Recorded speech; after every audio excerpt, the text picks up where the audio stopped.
Welcome to a new edition of the Neon Jazz interview series with Australian Jazz Guitarist Albare. He opened up about his newest 2020 CD called Plays Jobim.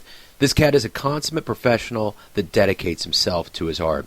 Whether he's in his birthplace in Morocco, in Israel, France, or his hometown for the last 30-plus years, Melbourne, Australia, he is always embracing those world music elements, Gypsy, Latin, Arabic, Mediterranean, and even Chinese, as a part of that musical vocabulary. His commitment to the jazz form is obvious not only in the music he makes, but in the determination to raise its profile within the wider community and its adopted homeland. He's got a great story, so please get to know him and dig this interview, my friends. Thank you for taking a minute out for Neon Jazz today. I really appreciate it. It's a pleasure. I really dig this album, your interpretation of Jobim. I want to know from you, how do you feel about this album? How do you want the listener to take this in? Well, that's a question that I haven't pondered upon, but I think that it all started by us selecting the songs that we really liked of Jobim, and at the same time we wanted to rearrange them in a way that, while respecting the form of songs, that it would be something that would surprise Jobim if he had heard them himself. That's how we approach the album. The fact that you like it, that's a real bonus. Yeah, it's a beautiful album. So talk to me a little bit about your childhood, where you were born and raised, and how you got involved with music. I got involved with music in Israel. When I arrived, I was born in Morocco. When we went to Israel, I was 5 years old, or nearly 5. The country over there that I grew up in was a country that was centered around the accordion as an instrument. At school, the teachers were all playing accordion, and I had a cousin who was playing the accordion, and I just wanted to do that. I wanted to play like them. When I turned 8, for my 8th birthday, my mom went to get me an accordion, and she came back with a guitar because she found out that it was a little bit too expensive for her budget to get an accordion, so she bought whatever she could. The rest is history. So I had no choice, basically, but to play the guitar. So I was sent to a school. That was the first year of the conservatory of the town where I was growing up. That just opened up, and I was bored to bits with it. But I did the routine they were asking me to. But it really became my instrument to go to and to lose myself after I was 10. By then we moved to France, and in those days, TV was very limited. In fact, in Israel, there was no TV.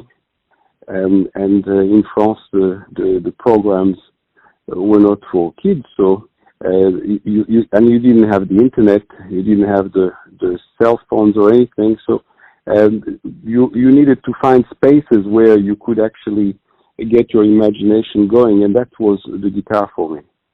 And really, that never left. It's been like that all my life.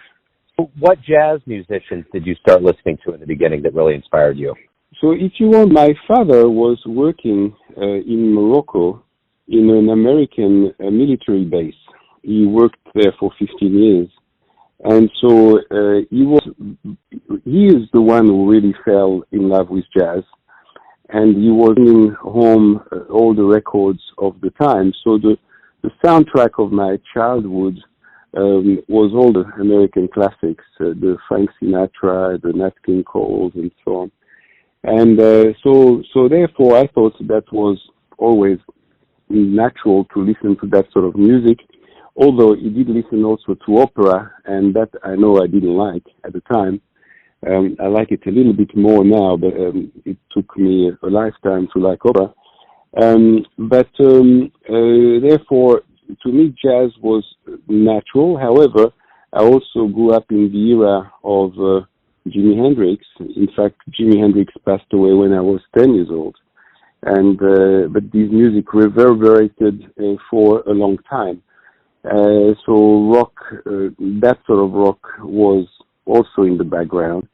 And as I grew up, I was not looking to play jazz or to play rock. I was just playing music, whatever came, whatever was in vogue at the time, whatever you could listen to radio, mainly. And so you had also the Led Zeppelin playing at the time. You had the great guitar players like Jimmy Page and so on. So all those were baked into my influences, if you want. And it's only much later that I discovered that what I was doing sounded a little bit more jazz. And I mean, there was a club in the town I was growing up in Lyon, France, that was called the Jazz Club. There is a jazz club right now. It was called the Hot Club. And the Hot Club was started by Django Reinhardt and Duke Ellington. They started two clubs, one in Paris, one in Lyon. And Lyon was still open. It still is today, but it's a different form. I started going to that club as soon as they were able to admit me. And so that's really where I discovered all the traditional sounds of jazz. And I was probably 16 years old when that happened. When I say traditional, I mean, all the Dixie and all the roots of jazz, which that is not something I was listening to. And I grew some respect towards those musicians that were playing the music, that sort of music. I didn't quite understand it, but things fell into place as I grew older. But that was my school, basically. The Hot Club was my school of jazz. Yeah. So now your home base is Australia, correct? It has been for 37 years. Wonderful. So why did you pick Australia, and how do you stay busy over there with the jazz? I picked Australia. In fact, life that picked Australia for me, because I fell in love with an Australian and we got married. And we were married for 30 years. We're no longer married, and I have 3 kids that were born there. Australia is also a country where jazz is, I wouldn't say prominent, but it's prevalent, so it's there. And there are some great musicians. I mean, I'm sure, great names from Australia that are well known in the United States, like James Morrison. You probably know James. So Australia has produced some really great musicians. One of them in particular was touring even the States in the 40s. His name was Graham Bell. I met Graham and we became great friends before he passed away. And so Australia, there's no shortage of great jazz musicians, but it's fair to say that I've been coming to the United States on a regular basis for at least 25 years, and I've toured here quite extensively, and I met some great musicians in the United States. So America, therefore, is not foreign to me. So what do you like best about being a professional musician? What is there to like? I mean, if I was just a professional musician and that was the only thing I did, I think I'd be starving. So luckily I wear several hats. And, when I was in my late teens, I understood I would never be able to make money out of the music. That was a sad realization. And therefore, in my 20s, I was not even trying to do any recordings. My first recording that I did with my own music, I was about 31 when I did that. So my first decade, in my 20s, I was really, I did my best to find something to do that was going to actually be of some commercial value. And so I became, I did so many things in my 20s until I find what I really like to do. But I became a businessman, if you want. I've always been an entrepreneur, and that's what I do today. Today I'm a property developer in Australia. I do quite large complexes, so I've got the luxury, if you want, to only play music I like to play. And I think this album is my 14th one, so that's been in parallel with everything else I do. So it's not, music isn't something that's all I do some days a week. That's not the case. I mean, I play every day, but it's not something that I think about every minute. As a disappointment to you, perhaps, I don't know. No, not at all. I understand that completely and respect it. That's great. Yeah. You've played with a lot of big names in jazz over the years. What have you learned from the legends? What have they given to you that's made you really become a better musician? You know, the first legend that I played with was the Larry Brown, the bass player.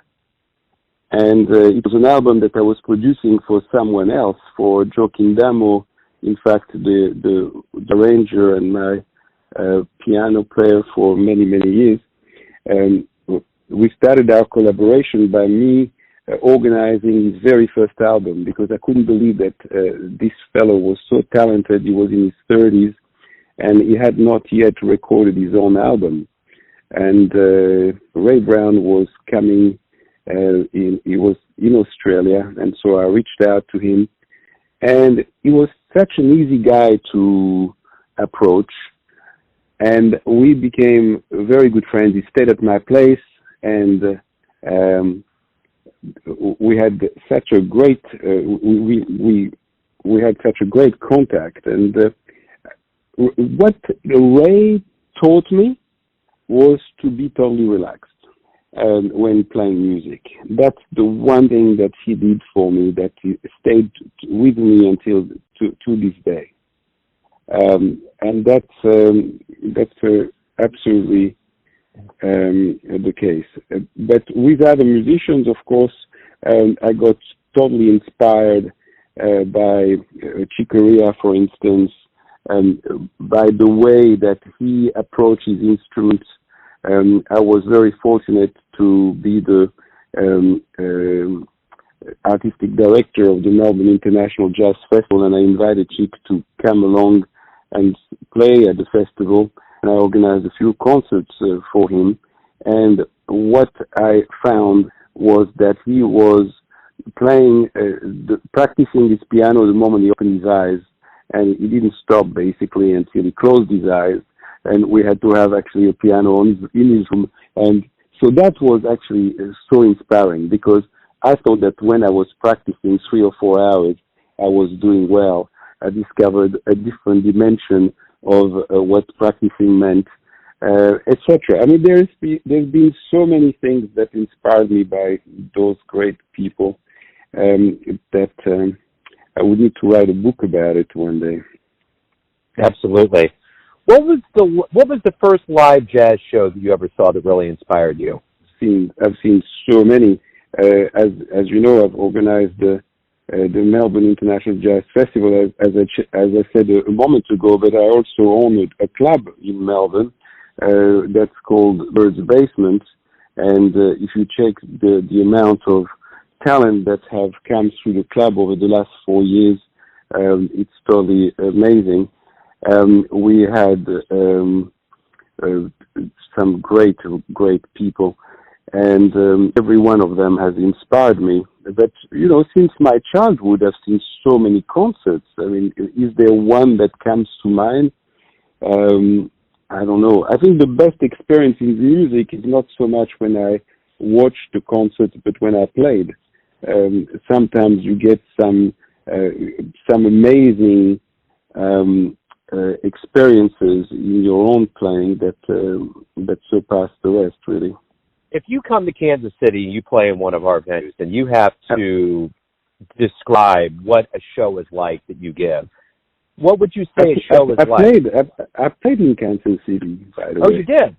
Oh, when did you do that? Yeah. About 5, 6, 7 years ago, something like that. Okay. But I played there, yeah, and it was great. The public liked what we did. It was in what project was it? The project will tell me what year. I think it was The Road Ahead. That's the one. So it was about 6 years ago. Why do you love music? Why do you like air? I mean, it's a part of life.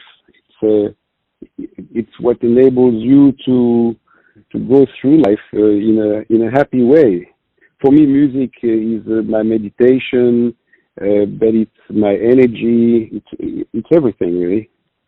Without when I was married or even today when I'm with a girlfriend, I mean, they compete against the music. Music is the love of my life. Yeah. So my final question to you is this. Everyone has a perception of you or their version of who they think you are, your family, your friends, your fans, but you're living your life. Who do you think you are? To find out who you are is a lifelong quest. But I'm a loving guy. That's who I am. This is great, man. Hey, I really appreciate you taking time out for Neon Jazz today. Thank you very much. It's a pleasure. Thanks for listening and tuning in to another Neon Jazz interview where we give you a bit of insight into the finest cats in Morocco, France, Australia, Kansas City, and spots all over the world, giving fans all that jazz. And thanks to Albare for his time, music, and stories. If you want to hear more interviews, go to Famous Interviews with Joe Dimino on the iTunes Store. Visit neonjazz at youtube.com, and for everything Neon Jazz all the time, go to the neonjazz.blogspot.com. Until next time, enjoy the jazz, my friends.